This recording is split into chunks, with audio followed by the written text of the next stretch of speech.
When I was a curate, and it was during interim time, the wooden outer door was stuck and we could not close that door. And there was a group of homeless people who guarded that door. And they slept there and they made sure the church was safe through the night. So there is almost a partnership with people who are homeless in that neighborhood.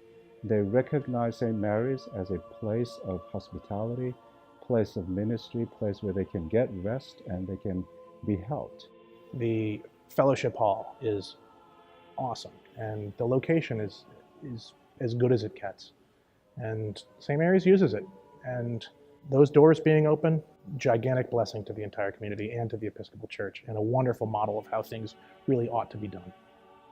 St. Mary's being open is a refuge for so many people. If one attends morning prayer or evening prayer, you'll see numerous people who work in the neighborhood just coming through, saying a quick hello to their favorite saint, saying a prayer, and walking on.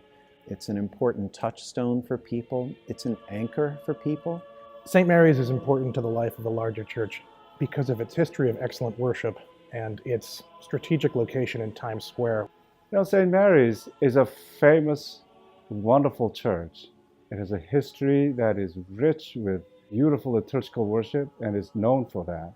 But you know, the fact that it's located right in the middle of Times Square, that alone makes St. Mary's very important. And those people who happen to find it and walk into that space, they're just awed by the beauty of that space.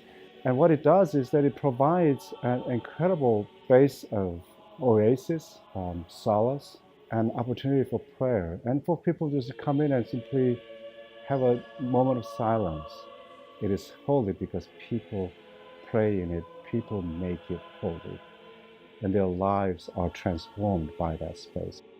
St. Mary's taught me to love the discipline of daily prayer, and it becomes a community memory that sustains and encourages and continues to be a place that is a kind of spiritual home.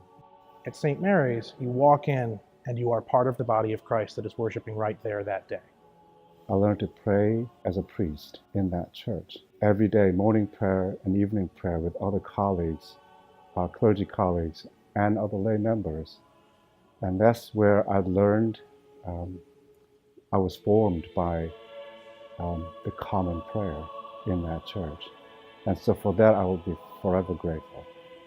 For a parish church to have daily offices, both morning and evening prayers, noonday prayers, and then daily Eucharist, and the celebration of all the major feast days is rare nowadays.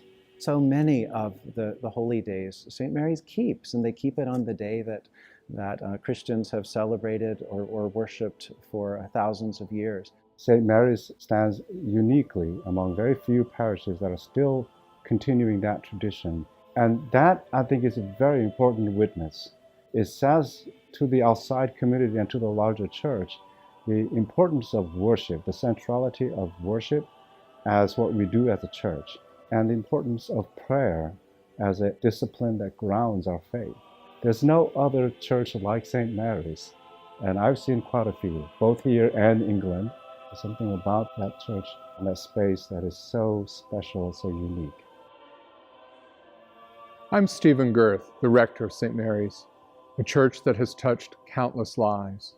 St. Mary the Virgin is a sacred space for the hundreds and hundreds of people who pass by and through this remarkable holy place every week. And the church is open every day of the year. We are in the middle of a multi-year effort to preserve and restore this landmark. Open Doors, the campaign for St. Mary's, seeks to shore up aging infrastructure, preserve artistic treasures, and modernize facilities so we can continue this witness. From its founding, St. Mary's has been an act of faith. Faith in the proclamation of word and sacraments. Faith that Catholic unity and witness transcends denominational barriers.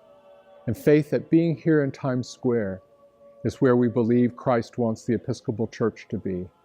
Please join me in reaffirming the faith those first members and friends of St. Mary's had 150 years ago by making a pledge to Open Doors, the campaign for St. Mary's. Thank you very much.